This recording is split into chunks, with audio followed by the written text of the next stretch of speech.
Bonsoir à tous, bienvenue à ce flash d'information. La Côte d'Ivoire se mobilise face à la crise sanitaire provoquée par le Covid-19. Les responsables des marchés des produits vivriers de notre pays se sont réunis au siège de l'Office d'aide à la commercialisation des produits vivriers pour prendre des dispositions face au coronavirus. Et ils ont fait une déclaration pour rassurer les populations de l'ouverture des marchés et la non-augmentation des prix des produits vivriers. Le reportage d'Assoutouri. Les marchés resteront ouverts, les prix également ne subiront pas d'augmentation, ont annoncé les responsables des marchés de produits vivriers de Côte d'Ivoire, contrairement à des rumeurs annonçant la fermeture des marchés de vivriers. Les responsables des marchés de produits vivriers de Côte d'Ivoire restent solidaires de la population durant cette période difficile et rassurent que tous les marchés resteront ouverts et seront régulièrement approvisionnés.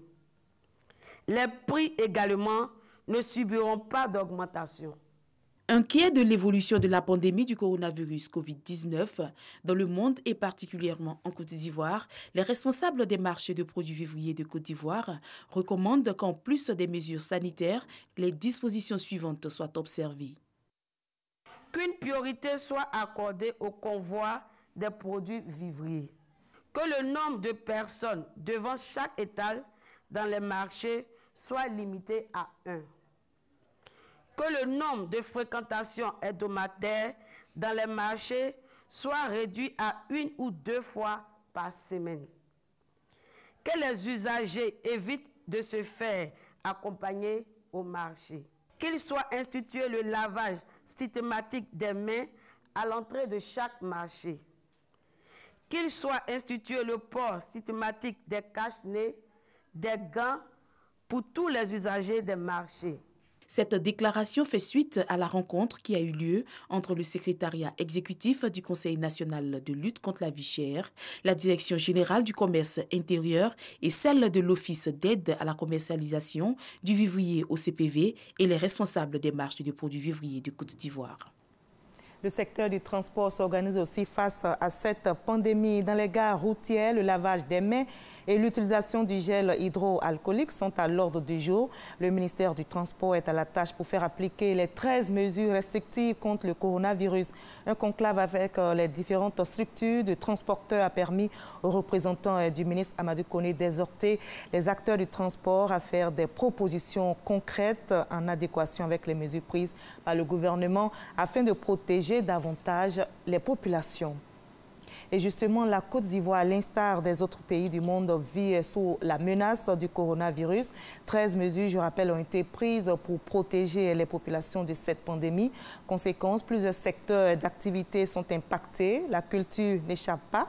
De nombreux promoteurs culturels, en vue de respecter les mesures sanitaires en vigueur, ont purement et simplement reporté leurs différents événements.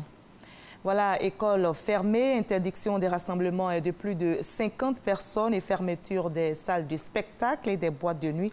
Le coronavirus, ennemi de l'humanité, signe ainsi l'arrêt de plusieurs activités, notamment culturelles. Quelle est donc l'incidence de cette pandémie sur le showbiz ivoirien?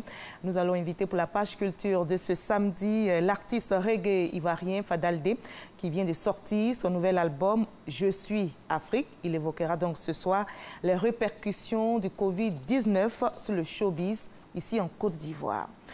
En France, l'armée se mobilise pour tenter de soulager un peu les hôpitaux des régions les plus touchées par le coronavirus, en l'occurrence la Corse et le Grand Est. En Italie, aux États-Unis et dans d'autres pays, les militaires sont appelés à la rescousse. Ce samedi matin, un nouvel avion militaire a décollé dans le sud de la France à destination Mulhouse. C'est le deuxième vol de ce type cette semaine pour une évacuation sanitaire.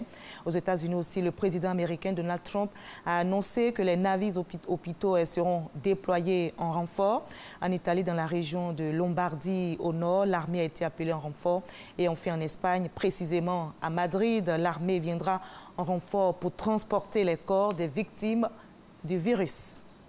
Et c'est dans ce contexte de crise sanitaire provoquée par le coronavirus que les Guinéens iront voter demain dimanche pour un double scrutin couplant législative et référendum constitutionnel. Le Front national de défense de la Constitution, FNDC, appelle au boycott de ce scrutin. Eh bien, pour le gouvernement, il n'est pas question d'un nouveau report et les préparatifs suivent leur cours en dépit de l'épidémie de coronavirus.